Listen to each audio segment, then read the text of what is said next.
Someday, and that day may never come, I may call upon you to do a service for me. Until that day, accept this as a gift.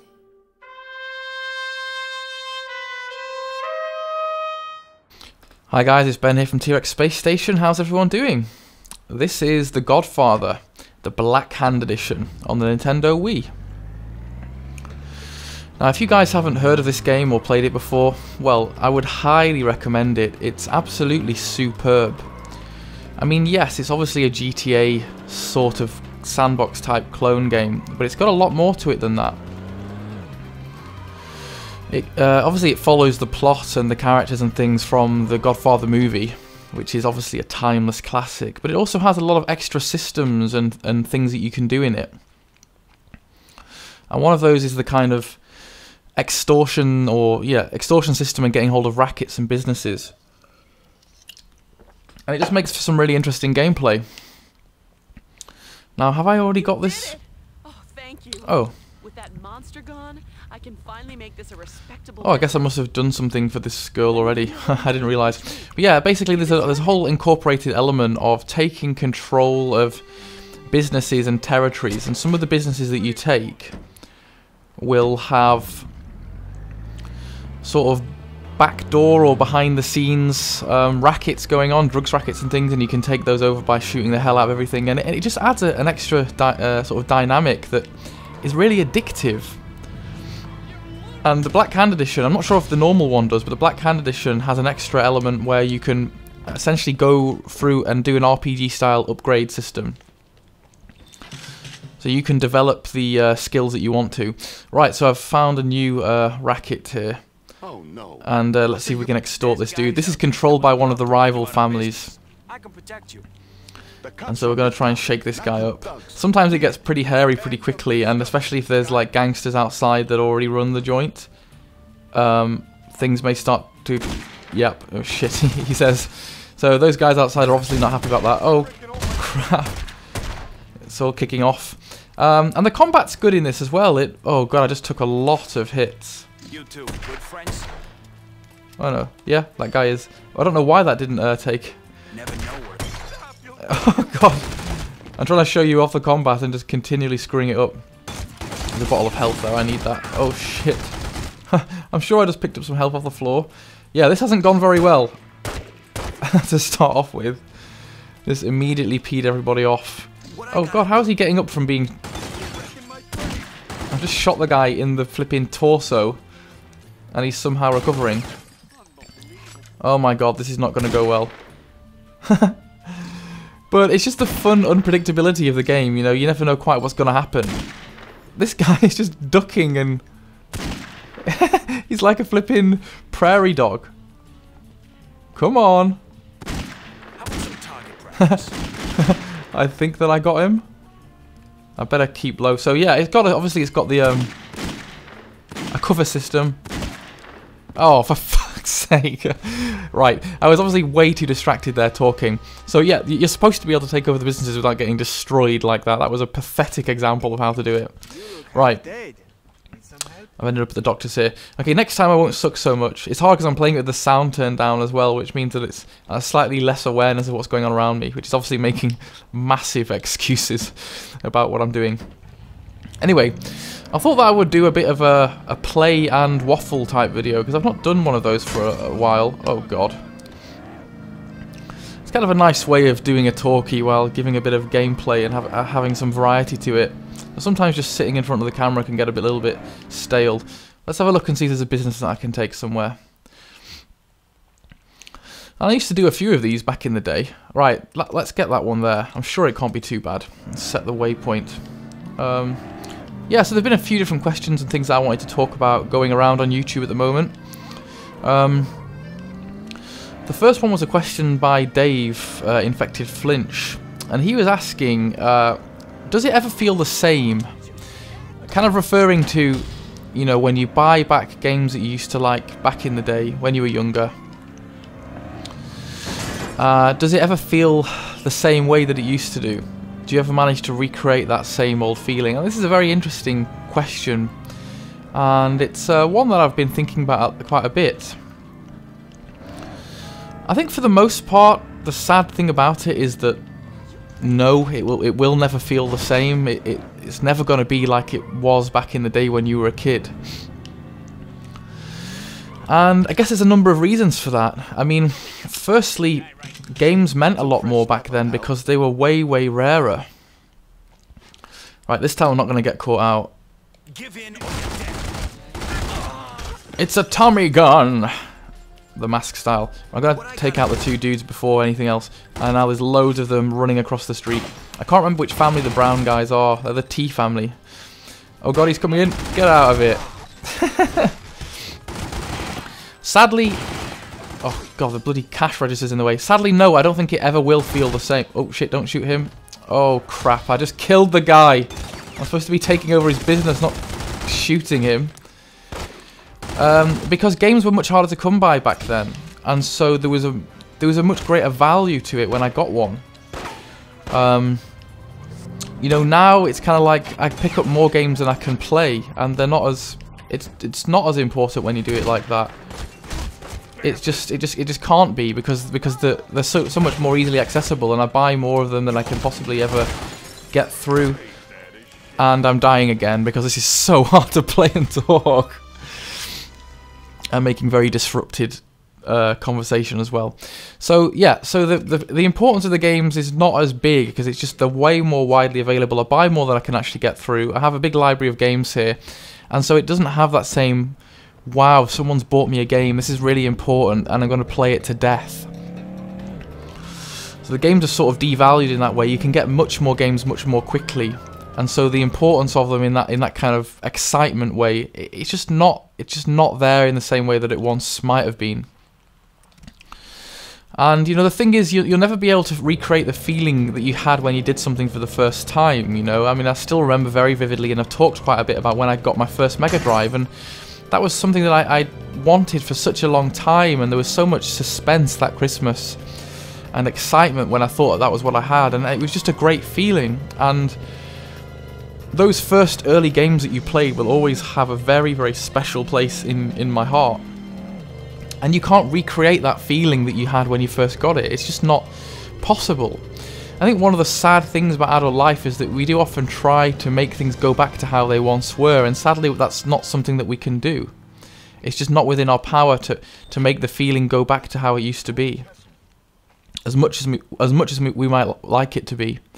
You just never will quite recreate the feeling. That said, there is a really good feeling when there are things stored in your brain that you can no longer remember. There are games that are there latently. Oh god, it's happening again. I'm causing an absolute riot again. No, I don't want that gun. Games that you thought you'd forgotten about, games that you can see pictures in your head of, but you're not going to be able to find, and then, or you think you're not going to be able to find, and then you do discover them again. That feeling is close to the really great feeling you had when you first found it, because it was something. It's something really exciting discovering it again. It almost feels like you're discovering it for the first time because it's been so long. And that's what I love about YouTube. There's that power to rekindle the old feeling of games that you once had. Show people, hey, do you remember this? And you get that kind of flicker of excitement again. And that's part of the fun of it. But, I mean, I have tried to go through my collection and buy back a lot of the old stuff. And it's just, yeah, it's all purely a nostalgia feeling, but it isn't the same. It isn't the same as it once was, and it can't be. Now, one of the good things about modern games, I guess, is that there is a big, a big element of revisiting or taking elements from retro games, and that's almost recaptures that same feeling that you once had because they're new, but they give you that element of excitement, of kind of feeling the same way you did when you first played those sorts of games. And so that's the power of indie and retro games. Give you some of that sense of discovery again and try and rekindle that old feeling. But you know, that is still different from... There's a big explosive crate there, which is probably not a good idea to stand by. that's not the same as just buying back games you once had, is it? It's still an entirely different thing. Shall I stand aside and try and blow that up? I've just got a feeling that if somebody else comes in, they're going to end up shooting it, and then we'll all go up in. Let's try. Oh, that was fun. So yeah, one of the things I would say, actually, some games do still feel the same, and the ones that do tend to be multiplayer.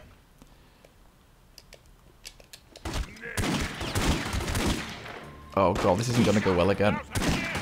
Oh god, retreat.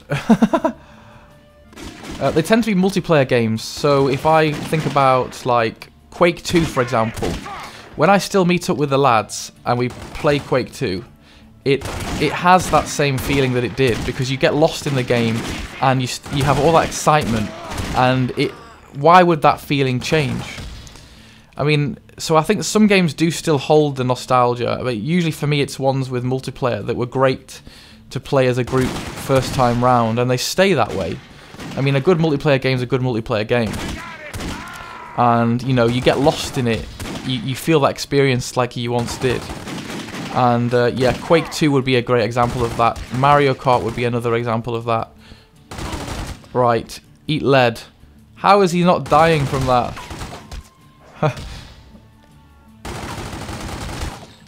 I'm so inaccurate. Yeah, Mario Kart would be one. Bomberman would be another. Those games actually can feel kind of close to how they once did. And I do quite strongly support retro remakes. That's something that I wasn't too sure about back in the day.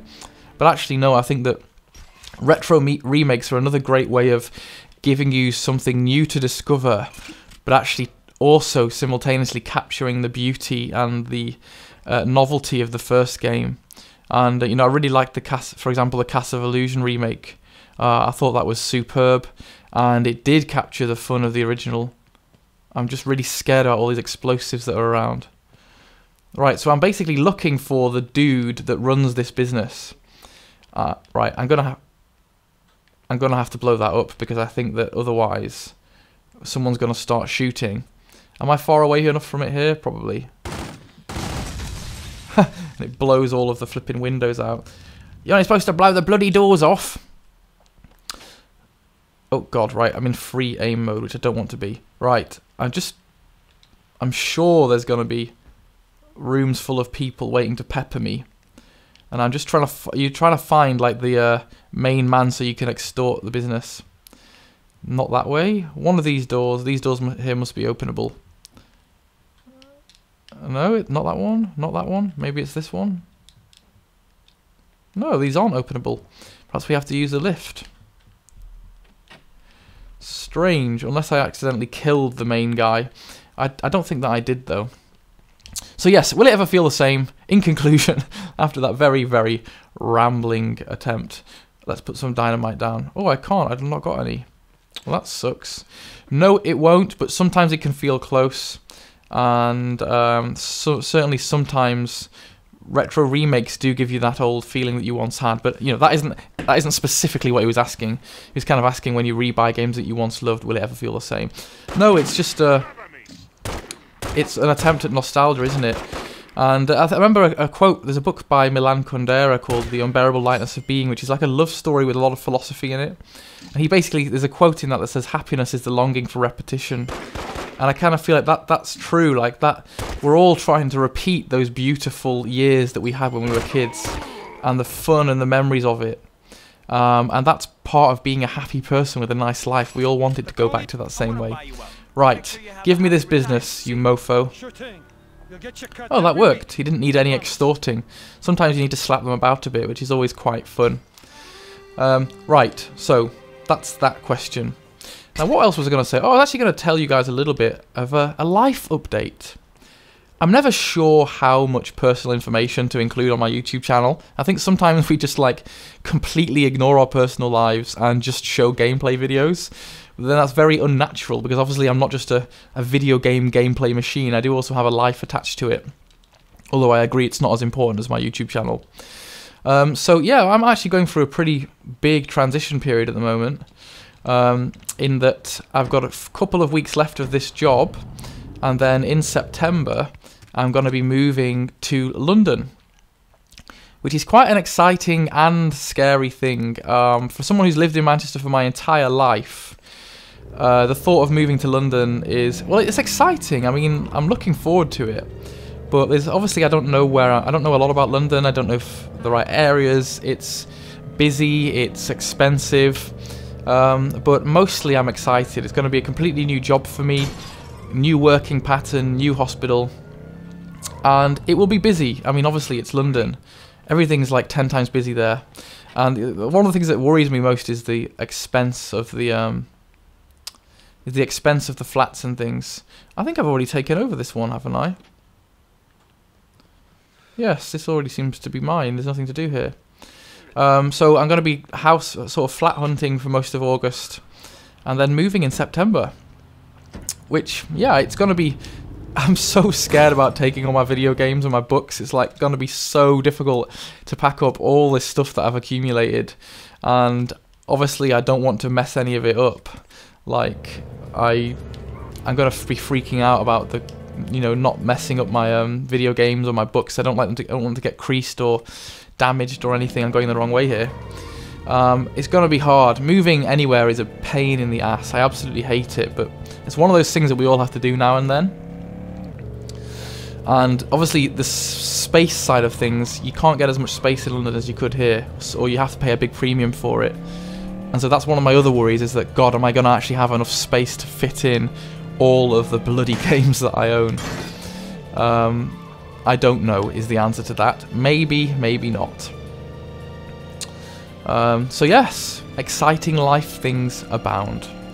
Oh God, these guys have set up a roadblock. I'm probably not going to go down there. I think that I've managed to really pee off one of the gangs. And so you can have like vendettas and levels of vendetta between different groups. And I think the T guys are pretty high up on the list of people that hate me. And so they set up roadblocks between certain areas and will shoot the hell out of you. It's quite cool. There's a whole like gang war culture here. And every now and then you can summon a group of people to help you. Right, I'm going to try and extort this guy. I'm just trying to keep an eye on how many heavies are going to appear and start shooting me. What I tend to do in the club ones is to extort the guy and then run behind the bar and duck, just because usually loads of people start flooding in. So you can basically put pressure on them by grabbing things and throwing them around, trashing stuff, and usually just grabbing the owner like this, or maybe giving him a couple of punches. Oh God, and now we're starting a brawl. Let's take him down. Get over here, cover me.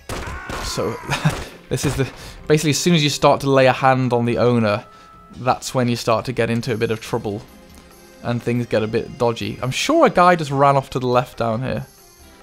So yeah, what I was going to say, if anybody, I'm sure there are plenty of you YouTubers that live in and around London, so if any of you guys want to meet up sometime in the next academic year, from September onwards, please let me know, because I think I'm going to need new friends, and it's always nice to meet up with tubers. I've got a few YouTube friends up here in the north, Dave Infected Flinch and Dave Webster, but I'm looking forward to meeting some new peeps. There he is. It's a Tommy gun. I fill him full of lead. Right. Usually just shooting in the bar is enough to make the guy. Let's try grabbing him. Oh yes, we're already up to his. So the longer you keep going, the more the payout gets. But that'll do. We'll have it now. Let's extort him. Yeah, if any of you guys are up for meeting up sometime, that'll be awesome. Now, one of the other things that I saw people talking about recently that I found kind of interesting was the idea of a YouTube community. Like, I think it's an interesting question. Do you guys consider your channel to be part of a community, or is community just one of those sort of vacuous buzzwords that we use that doesn't have any tangible description of anything actually real? And that's something that I've been thinking about recently after watching a few people's videos and reading a few comments about it. And I guess we've all got our own opinions on that. Certainly, I have felt that the retro gaming groups, it is a type of community. It is. I mean, it depends how you define it, but to me, I guess a community is like a group of people who have common values, who share those values, and interact with each other, have fun with each other. You know, do collaborations, do things as a whole, things that you perhaps wouldn't do just on your own.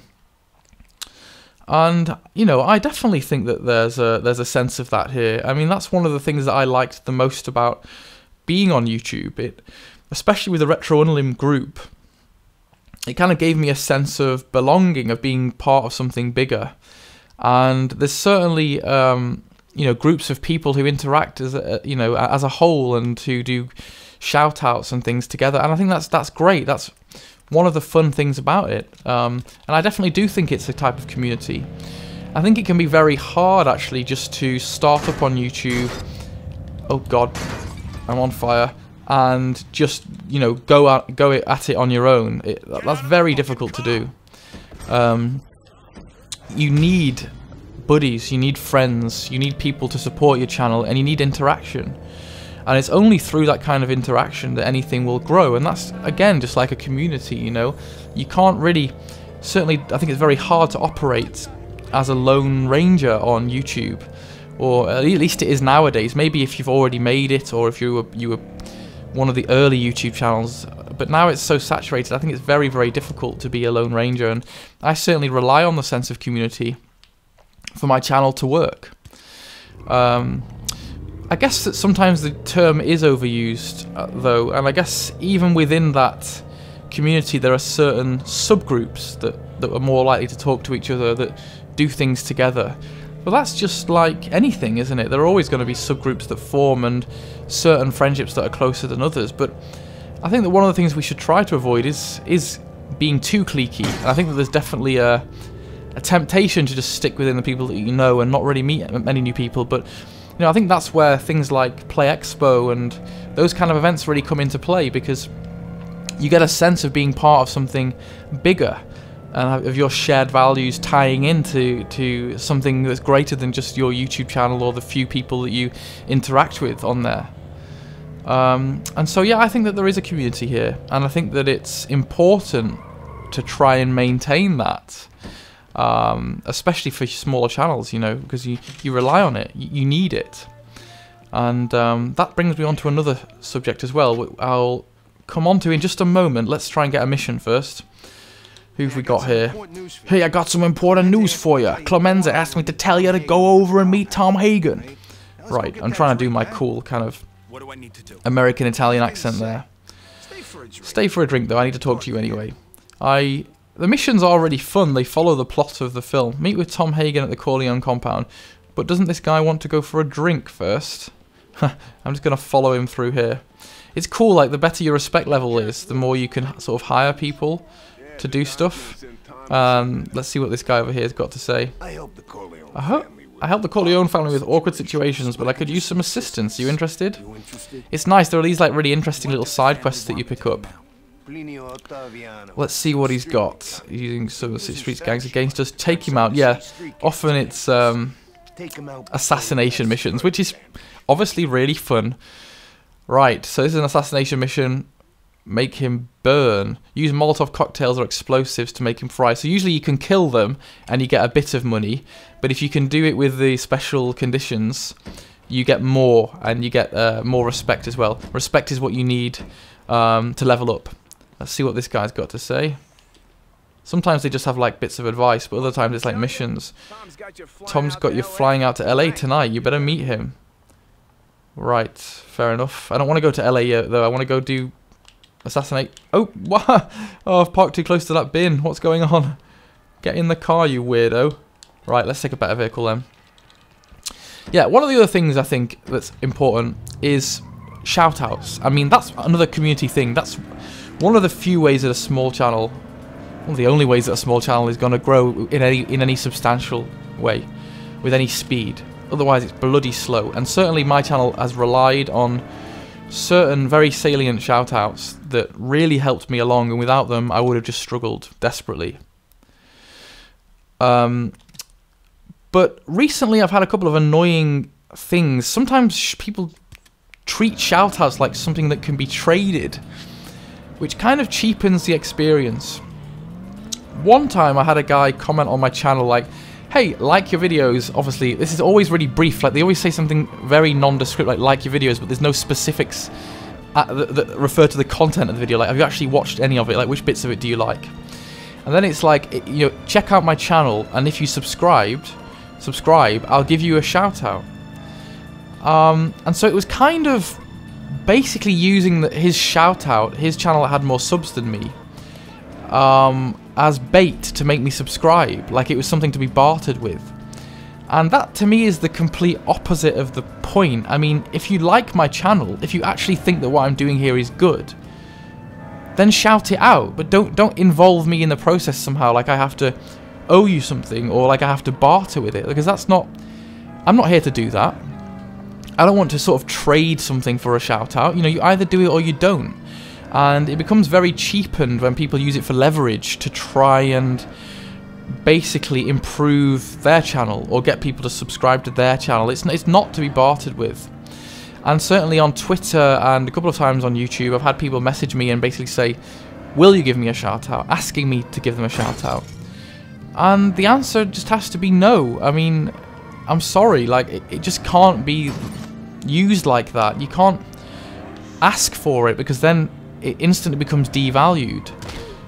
Then it really does just become an advertisement type thing to be bartered with, and that's not community. That's just sort of hard trading and bartering, and that is exactly the opposite of the point. A shout out has to be personal. Like, if somebody just does it without any description, it loses its value, because what you actually want to hear is why the person's shouting the channel out, and what it is specifically about it that means something to them. What's the importance of that channel, and why do they want to talk about it? If the reason they want to talk about it is because they kind of had to, because they were in a bartering arrangement, firstly, that's a shit shout out, and it's not going to have the same power anyway. And secondly, it's not substantive, it's cheap. Oh right, I see, he's down there, is he? Right, let's get a Molotov with a gun drawn, press. Oh god, where is he though? Oh jeez. Right. So I presume the dude is somewhere down there. Is he? Normally they have a target above there. Oh yes, there he is. Right, let's target him. There we are. Oh my god. Oh shit. There's a guy right behind me. Oh my god. I'm surprised that I didn't die from that. That was absolutely awful from me. Absolutely piss poor that was. I didn't realise at all that there were people stood up here. Get the hell out. Oh, what's going on? Right. Is that all of them? Get down. Right, this is not easy. Trying to get my Molotov. Where is he? There he is. Now, is my throwing... Yes, I got him. Yay! So now I get plus 10,000 respect. So, oh god, now it's getting hairy. Get in the car. Oh, we're going to have to make a quick getaway. I didn't even level up from 10,000 respect. So those assassination missions are super fun to do. So yeah, shoutouts are essential. They're really important, but they lose the usefulness. They lose their utility, and they lose that kind of magic when they're just done too cheaply. Like it just doesn't work out. Now, was there anything else?